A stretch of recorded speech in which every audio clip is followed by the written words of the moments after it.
Good morning, welcome to the Art Money Talk. My name is Mo. Today's question is, why are artists poor? Is it a trick question? Because I don't think it is true.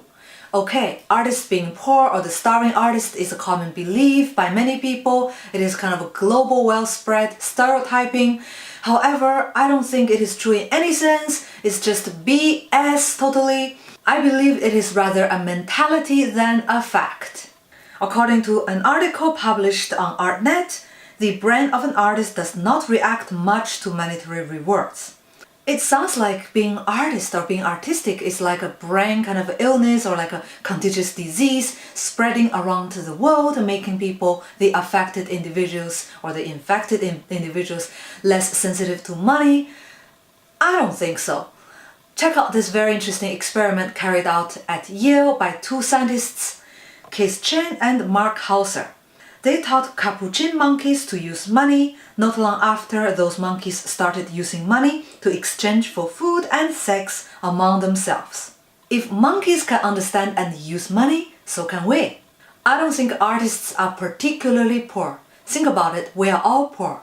Right now, there are more than 100,000 people around the world are homeless, living off streets, according to a report by the United Nations. And income inequality is also a big issue worldwide. The world's wealthiest 1% population owns the 50% of the world's fortune, and by 2030 they will own 2/3 of the world's wealth. Not just artists, we are all poor. So who has got money? I guess the first kind of people come to your mind are the business people, especially those kind of multi-millionaires or the multi-billionaires or the very high net worth individuals, those people on the Forbes magazine covers, the millennium executives.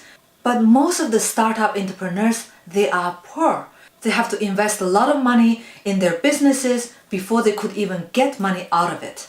If they bootstrap, they are risking all their life's savings. If they ask for investment, they are selling their company before they even build it. It's kind of sad, think about it. You're selling your brainchild, your baby, the thing you build with all your heart to some entrepreneurs or to some other people who don't even know you. It's kind of sad.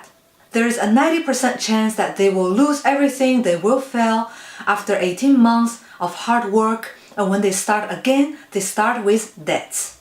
So if you're an artist and you think you're poor, you don't have money, you're actually lucky because many other startup entrepreneurs at very start of their career, they start with -0. They own a lot of money to the banks and they have to pay back in their lifetime. So why we think artists are poor but not entrepreneurs? I think media plays a role in this kind of cliche or the stereotyping of artists because they depict artists in movies and news and magazines as a starving artists. However, artists themselves also are responsible for their own image. Some artists use this poor artist hashtag as a way to get sympathy, to get privilege, and to get kind of free ride. Not only artists, many other people are using this poor student, poor pensioner, poor teacher, poor whatever, poor farmer. They're using their poorness as an excuse to get privilege, to get sympathy, to get money, and to get convenience, and to get special treatment. Recently, a European lady has asked me to house her for free. She told me she was a writer before, now she's a pensioner, she doesn't have a lot of money with her pension. But the thing is, look, she's 60 years old, she was born as a European, blonde, tall, healthy, and in many ways she has more privilege in her life than me. She had lived her life without a war, without domestic violence, and I think she couldn't play victim. In many ways, she is fully responsible for her life.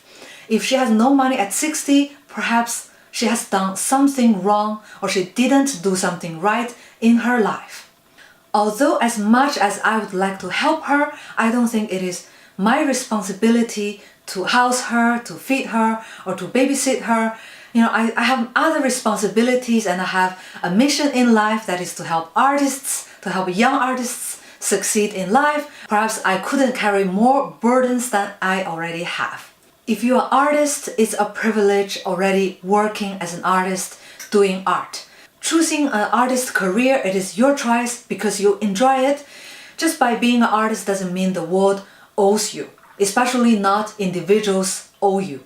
Just like a startup entrepreneur, nobody should buy your product. Nobody should throw money at you, invest in your company, unless you show that you are providing value to the society, that your product and your service are actually worth the time and money, and you have to prove yourself to the world before putting your hand out there and saying, oh, because I'm poor, so give me money. 99% of people are poor, are even more poor than you. So stop playing the poor and start thinking like a true entrepreneur. Okay, there's an opportunity I cannot miss, so I'm going to take the responsibility and take the risks.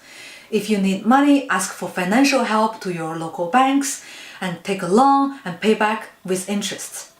Don't make the poor artist as an excuse. Instead, think like this. I'm not a poor artist, I'm a startup artist who is not yet rich. Thank you very much for watching and see you in the next video.